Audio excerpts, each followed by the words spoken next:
मेरा नाम है तैमूर अब्बास और हम हैं एसटी इन्फ्लुएंसर्स। थिंक ग्लोबल के प्लेटफॉर्म से हम लेकर आते हैं ऐसे लोगों को जिन्होंने जिंदगी के मुख्तलिफ शोबों में खूब नाम कमाया है और अब वो दुनिया भर में पाकिस्तान का नाम रोशन कर रहे हैं।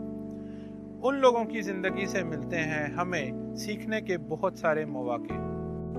अगर आप चाहते हैं इस कीमती मालूमात से फ़ायदा उठाना तो लाजमी तौर पर हमारे चैनल को सब्सक्राइब करें, अपनी पसंदीदा वीडियोस को लाइक करें और शेयर करें अपने फ्रेंड्स और फैमिली के साथ।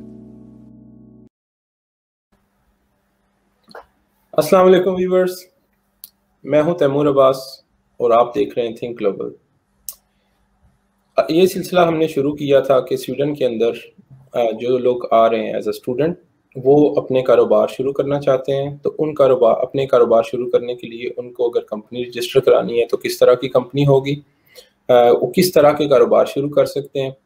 तो पहली 2 एपिसोड्स के अंदर तो हमने ये चीज़ कवर की। आज के एपिसोड के अंदर हम ये डिस्कस करेंगे कि कौन से ऐसे जो फैक्टर्स हैं जिनको आपको कंसीडर करना है ताकि आप फेलियर को मिनिमाइज कर सकें। क्योंकि यहाँ पर जिस तरह की अपॉर्चुनिटी है वहाँ पर उतनी ही मिकदार में या उतने ही परसेंट आपके पास चांसेस हैं कि आप उसको फेल कर दें। वो फेलियर क्यों होंगे, कैसे होंगे और किस तरह के होंगे, उन फेलियर्स को हम ब्रीफली डिस्कस कर लेते हैं। हमारे साथ एज यूजुअल पिछली एपिसोड की तरह फैसल मौजूद हैं। जी फैसल, वेलकम। अस्सलाम वालेकुम, थैंक यू डॉक्टर साहब।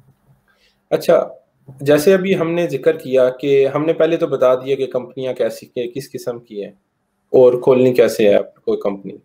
फिर हमने बता दिया कि आपने बिजनेस शुरू करना है, कैसे शुरू करना है और लेट्स सपोज उसके लिए आपको रफली कितनी एक्सपेंसेस या फंडिंग चाहिए आपके पास जो होनी चाहिए ताकि आप एक बिजनेस परचेज कर सकें या स्टार्ट कर सकें। अब मैं एक ऐसा बंदा हूँ जिसने जिंदगी में कभी बिजनेस नहीं किया। मैं एक स्टूडेंट अभी तक पढ़ता रहा और अब यहाँ पर मैं अपनी एजुकेशन को कंटिन्यू करने के लिए आ रहा हूँ स्वीडन। या मैंने लेट्स सपोज कोई छोटा मोटा कारोबार किया भी, लेकिन मेरा उतना डीप नॉलेज नहीं है उन बिजनेसेस के ऊपर जो मैं स्वीडन में करने जा रहा हूँ। अब आप हमारे साथ शेयर करें कि किस तरह की गलती मैं कर सकता हूँ बैसियत स्टूडेंट और बैसियत न्यू बिजनेस ऑनर।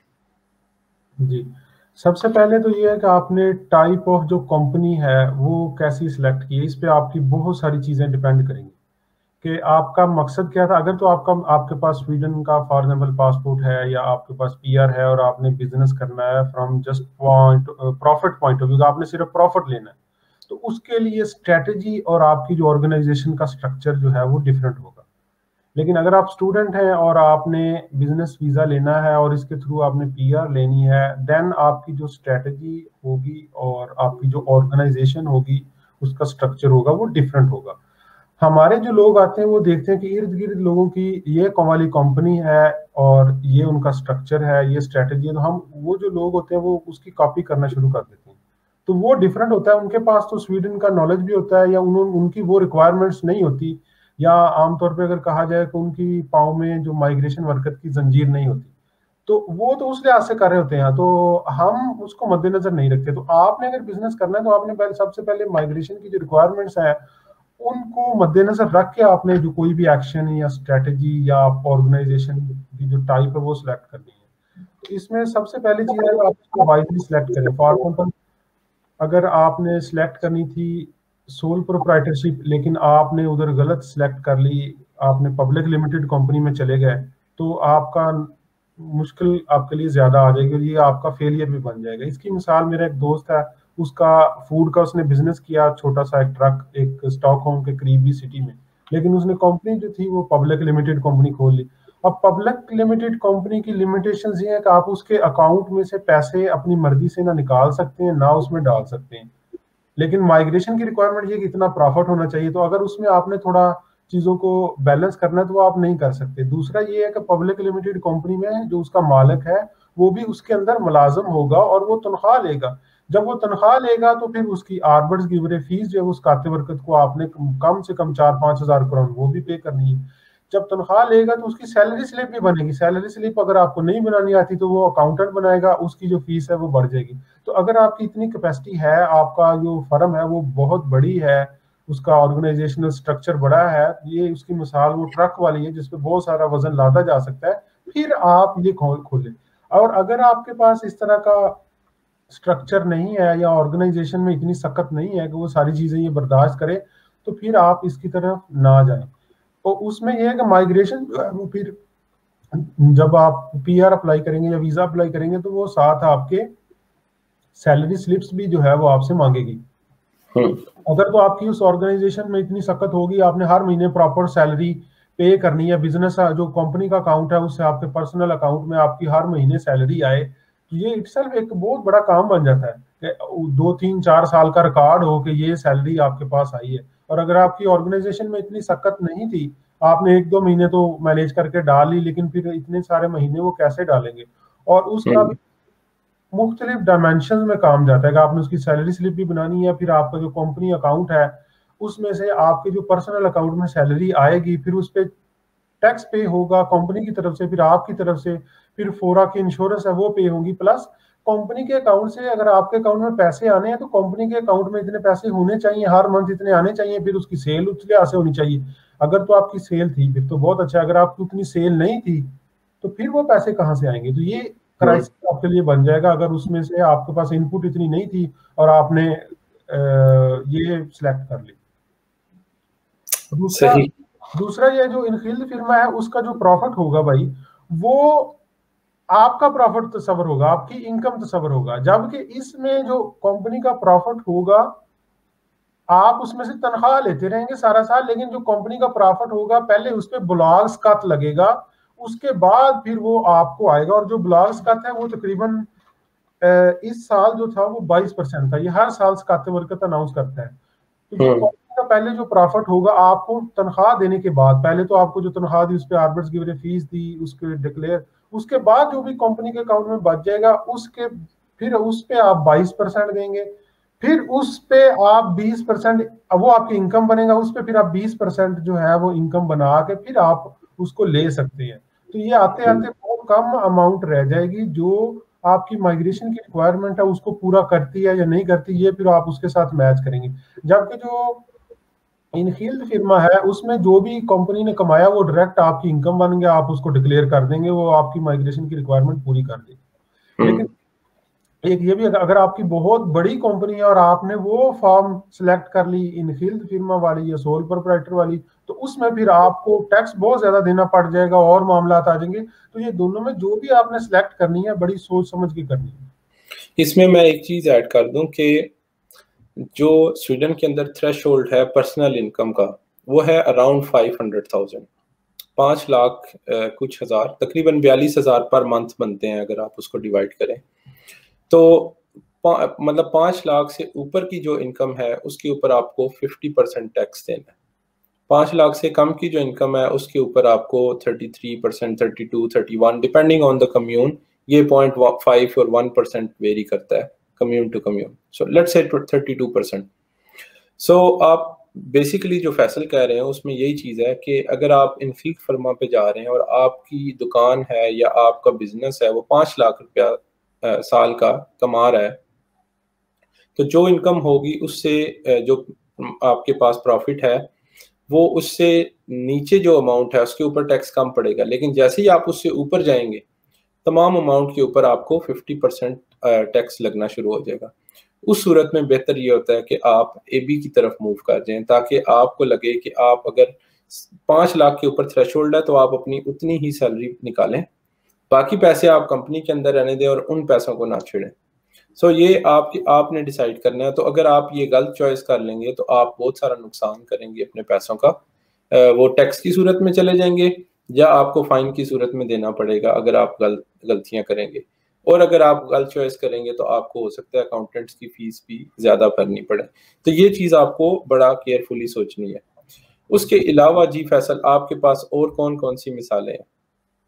उसके अलावा सर ये कि आपने कंपनी खरीदी जिसके पास पहले DHL की, DB शंकर की, पोस्टन की सर्विसेज थी, तो जब आपने खरीदी लेकिन वो सर्विसेज आपको नहीं मिली क्योंकि आप स्वीडन से बाहर से आए थे, आपकी पहले इधर क्रेडिट हिस्ट्री नहीं थी, आपने इधर जॉब नहीं की हुई थी, तो वो आपको, और सबसे एक और चीज जो अहम थी वो टोबैको जो है वो सेल करने की परमिशन थी, ये कम्यून देती है हर बिजनेस को।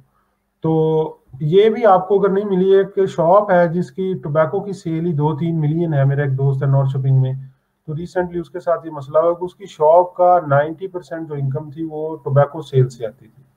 तो वही उसकी परमिशन जब खत्म होगी तो उसका जो 2-3 मिलियन का बिजनेस था वो सारा जीरो हो गया।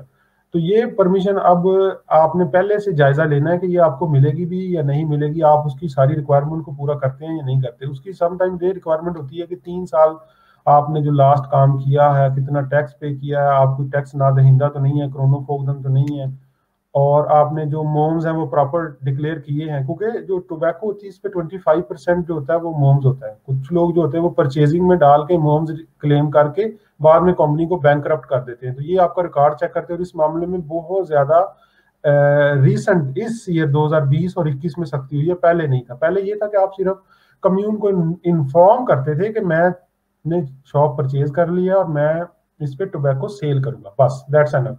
लेकिन अभी ये है कि आप अप्लाई करेंगे और उसकी 9,000 या 10,000 कम्यून टू कम्यून वेरी करती है। एप्लीकेशन फीस है प्लस 6,000 पर ईयर फीस है, ये भी वेरी करती है कम्यून टू कम्यून। फिर उसके बाद वो आपको डिसीजन देंगे, then you can sell tobacco. तो ये आपने पहले से उसका जायजा लेना है। और दूसरा जो मैंने सर्विसेज बताई ये आपने पहले से जायजा लेना है। या इसका दूसरा था कि अगर वो कंपनी जो पहले से सेल कर रही थी वो हांदल्स ब्लॉक थी या आखती ब्लॉक थी, तो उसकी कंपनी आप लेंगे, लेकिन उसका फिर आप दूसरी साइड ये कि आपने उसकी लायबिलिटियां या कर्जे या उस पर कोई ऐसी चीज ना हो, उसमें भी आपने जायजा लेना है कि जब आप अपना नाम चेंज कराएंगे तो उसकी फीस देनी पड़ती है ब्लॉक बरकत को। और ये फिर आपने सारे जो महकमे हैं जिस तरह कम्यून है उसमें आपको फूड सेल करने की जो परमिशन ली उनको भी इन्फॉर्म करना है कि इसका मालिक चेंज हुआ है, तो उससे वो आपकी परमिशन मुतासर तो नहीं होगी, इसका आप पहले से जायजा ले। ये ना होगा आप मालिक जब चेंज होगा तो पुराने मालिकों में से अगर कोई मालिक उसमें है फिर तो वो चलता रहेगा, लेकिन अगर सारे चेंज होंगे तो सम टाइम वो भी आपकी सारी परमिशन जो है वो रिवोक कर देते हैं। तो ये भी एक फेलियर की वजह हो सकती है। सही। अच्छा जी, आप कुछ कहना चाह रहे हैं? एक और वजह ये हो सकती है आपको प्रॉपर इंफॉर्मेशन नहीं है, जिस तरह आपने हम पहले भी डिस्कस कर चुके हैं कि टैक्स के मामला की, आपने प्रीलिमिनरी टैक्स, आपकी इनकम पहले थी नहीं, आपने बता दिया जी कि मेरी 3 मिलियन होगी, तो वो उस लिहाज से आपको टैक्स लगाना शुरू कर देंगे। तो जब आपको वो टैक्स नहीं देंगे तो फिर आपके लिए मसाइल खड़े हो जाएंगे। तो आपने ये भी पहले से देखना है कि आपकी जो पहले से आपने प्रोजेक्टेड इनकम या बजट उनको देना है वो कैसे देना है। अगर आप माइग्रेशन को देंगे कम वाला तो वो खराब हो जाएगा, अगर काते बरकत को कम वाला देंगे, ज्यादा वाला देंगे तो आपका मसला खराब हो जाएगा। तो ये दोनों को आपने बड़ा इक्विलिब्रियम बना के जो है फिर आपने उसको बताना है। दोनों जो अदारे हैं, माइग्रेशन वर्कत को आपने जो बजट देना है वो, और जो स्कात वर्कत को आपने बताना है, जिसकी बेस पे उन्होंने आपको प्रीलिमिनरी स्कात या जो आपको एडवांस वो टैक्स लेना शुरू करते हैं पर मंथ, उसका डिसीजन देंगे। यानी टैक्स के मामला की आपको थोड़ा सा समझ लें, थोड़ी सी आपको आइडिया होना चाहिए। तो और दूसरा जो आप काम करने जा रहे हैं उसका भी आपको थोड़ा सा 1 माह, 15 दिन, 20 दिन या किसी भी ऐसे बंदे से जिसने पहले किया हो तो आप थोड़ी नो हाउ लेके फिर चलें।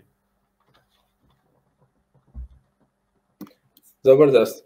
अच्छा, अब ये तो होगी जो एडमिनिस्ट्रेटिव गलतियां थी। अब हम प्रैक्टिकल गलतियों की तरफ आ जाते हैं। और एक चीज बताता चलूं कि हम ये जो ग्रोसरी का बिजनेस है या दूसरी चीज जो फूड का बिजनेस है, हम इसको एज एन एग्जांपल ट्रीट कर रहे हैं। ये आप किसी भी चीज के ऊपर अप्लाई कर सकते हैं। एग्जांपल हम इसलिए ले रहे हैं कि ये वो चीज है जिसके ऊपर फैसल का एक्सपीरियंस है, उन्होंने काफी साल काम किया, तो हमें जो जहाँ पे बेहतर इंफॉर्मेशन हमारे पास है हम उसको शेयर कर रहे हैं। मैं यहाँ पे आपके साथ शेयर करता चलूँ कि मेरी जो है वो है एक्टिव ब्लॉग, उसमें आईटी कंसल्टेंसी है कि आप एज ए कंसल्टेंट काम करते हैं बड़ी कंपनीज के लिए, जिसमें एरिक्सन, हुआवे, वॉल्वो, कोई भी कंपनी हो सकती है। मैंने जिस तरह वॉल्वो, हुआवे और अभी इंटर डिजिटल के साथ काम कर रहा हूँ, उसमें भी अगर आपके पास काफ़ी साल का एक्सपीरियंस है, आपके पास चॉइस होगी कि आप एज एन एम्प्लॉय किसी कंपनी में जाना चाहें या आप उनके साथ as a self employed consultant काम करना चाहें। अब सेल्फ एम्प्लॉयड कंसल्टेंट और जो वो है एम्प्लॉय, इन दो के अंदर आपको ट्रेड ऑफ देखना है। अगेन वही चॉइस आ जाती है, आपको देखना है कि क्या एम्प्लॉय बन के आपको ज़्यादा फ़ायदा है या कंसल्टेंट बन के ज़्यादा फ़ायदा है। क्योंकि जब आप स्वीडन के अंदर एम्प्लॉय होते हैं तो बेशुमार फ़ायदे आपको कंपनी देती है, जिसके अंदर आपको साल के 4 हफ्ते पेड छुट्टी है, आपकी इंश्योरेंस है, आपकी पेंशन है, आपको और काफ़ी सारी लाइबिलिटीज़ आपकी कवर्ड होंगी। आप जो पेरेंटल लीव पे जाएंगे आपको एडिशनल पैसे मिलेंगे, 10% up to 90% of your salary वो कवर करेंगे। तो इस तरह के बेनिफिट्स वो आपको एज अ कंसल्टेंट नहीं मिलेंगे, वो आपको अपनी जेब से करने पड़ेंगे। अगेन ये ट्रेड ऑफ है। कोई भी आपने काम करना है, चाहे आपने अपनी वेब डेवलपमेंट करनी है फ्रीलांसिंग पे, तो उसके लिए ज़रूरी नहीं है कि आप एक्टिव ब्लॉग खोल लें। आपको इनखिल्त फर्मा इट्स सफिशेंट। आपको SNI कोड चाहिए उसका कि आपने काम क्या करना है, वेब सर्विसेज देनी है या IT सर्विसेज देनी है, और आप उसको डिक्लेयर करें टैक्स ऑफिस के अंदर और उसके अगेंस्ट टैक्स पे करें, और फिर देखें आपके पास इनकम कितनी है और आप अपना जो है वो बिजनेस वीज़ा अप्लाई करें। सो ग्रॉसरी या जो भी हम बात कर रहे हैं वो एज एन एग्जांपल कर रहे हैं, आपको एक डायरेक्शन दे रहे हैं ताकि आप वो डायरेक्शन पकड़ लें और उसके ऊपर फिर आप उन पहलुओं के ऊपर गौर करें जो आपको बाद में नुकसान दे सकते हैं या आपके फेलियर का सबब बन सकते हैं। अब हम जैसे कि मैंने कहा कि एडमिनिस्ट्रेटिव पार्ट तो हो गया, अब प्रैक्टिकल पार्ट के अंदर हम अक्सर क्या गलतियां करते हैं कि जिस चीज़ का हमें तजर्बा नहीं है और हम उसके ऊपर काम शुरू करते हैं। मुझे पूरा यकीन है फैसल साहब का पहले तजर्बा नहीं था जब ग्रॉसरी स्टोर शुरू किया, ऐसा ही है सर?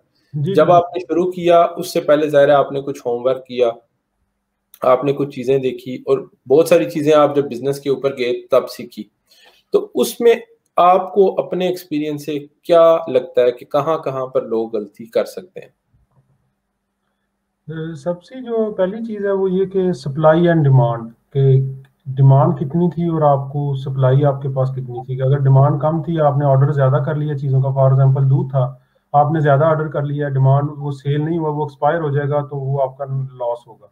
लेकिन डिमांड बहुत ज़्यादा थी, आपके पास वो चीज़ है नहीं, कस्टमर वापस जाएंगे तो आपकी गुडविल मुतासर होगी। तो ये सबसे जो की पॉइंट है, मेरा जो अभी मोर देन 5 ईयर का एक्सपीरियंस है, उसमें सप्लाई एंड डिमांड को आपने बहुत अच्छे तरीके से एक बैलेंस बना के रखना है। ये आपकी कामयाबी का एक बहुत बड़ा पहलू है।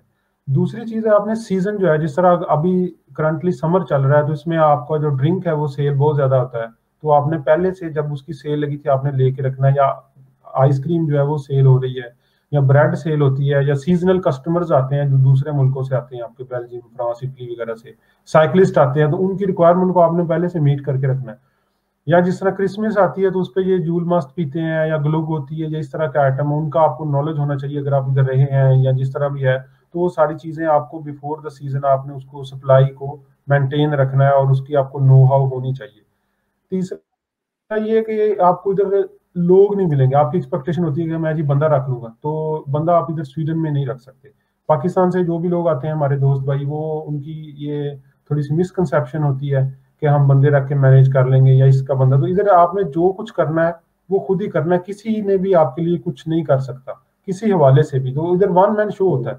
तो अच्छा, एक चीज इसमें ऐड कर लें कि ये बता दें कि बंदा क्यों नहीं रख सकते। वजह ये होती है कि बंदा यहाँ पर इतना एक्सपेंसिव होगा अगर आप किसी को रखना चाहेंगे कि वो यूं समझ लें कि आप जितना खुद कमा रहे हैं आपको शायद उससे ज्यादा, अगर आपका बिजनेस बिल्कुल नया है तो हो सकता है आपको अपनी इनकम से ज्यादा उसको तनख्वाह की सूरत में या उसके बेनिफिट्स या उसके पर्क्स की सूरत में आपको देना पड़ जाए।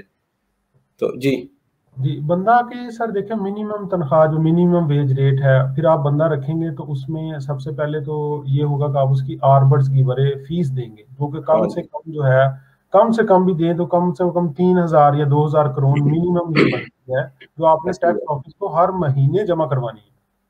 बिल्कुल उसके बाद ये तो आपने टैक्स को जमा करानी, फिर उसकी जो तनख्वाह है वो भी आपने देनी है, हर महीने देनी है। फॉर एग्जाम्पल आपकी 1 महीने सेल नहीं हुई, लेकिन आपने उसको पे करना है, और आपकी फर्म आक्सी ब्लॉक है, तो वो 15,000 या 20,000 करोड़ आप उसके बिजनेस अकाउंट में कहाँ से लेके आएंगे?